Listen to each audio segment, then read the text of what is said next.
Hello guys! Welcome back to my channel. And for today's video ay video tutorial naman tayo ngayon. So, ang ituturo ko sa inyo ngayon guys is how to save TikTok video without watermark. So, kung gusto nyong malaman to guys, tapusin nyo tong video na to hanggang sa dulo. So, wag nyong kalimutan mag-subscribe sa aking channel at i-click ang like button and share na din. Yan lang. Let's go!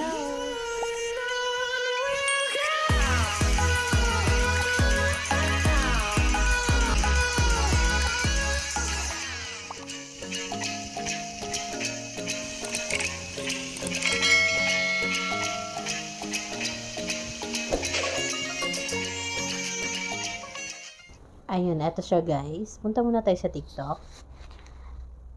Tapos, hanap tayo ng video na walang save. As you can see, diba guys, wala siyang save video. Kasi yung iba ino-off nila yung mga nila.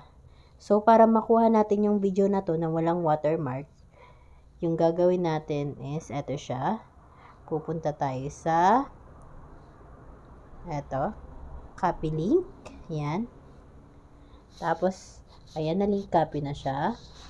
And then, pag na-link copy natin siya, pupunta naman tayo sa, exit muna natin to.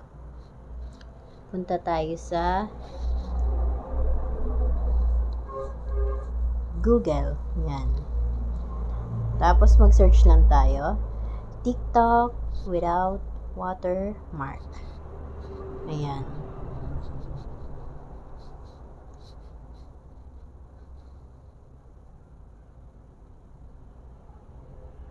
Tapos, ayan, marami kayong nakikitang mga TikTok logo, guys.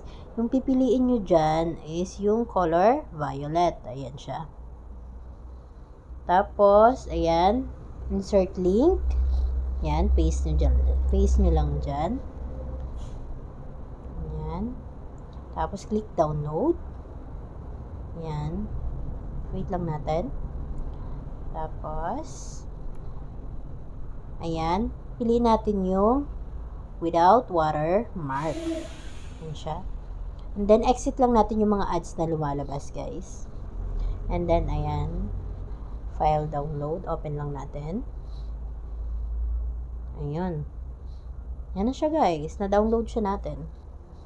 Ayan. Wala na siyang watermark. So, mamaya, i-check pa natin yan sa pinaka-gallery kung talagang na-save siya doon. Ayan, di ba guys, ang ganda niya tingnan pag walang watermark. Kasi makakapag-share na tayo kahit sa ang social media account natin like Facebook or YouTube. Di ba? Na walang watermark. Ayan, check natin sa gallery. Ayan, tingnan natin kung na-save siya. Blurred lang natin yung mga important Doon tayo sa video natin. Ayan, yan na siya guys. Na-save siya natin. Ayun.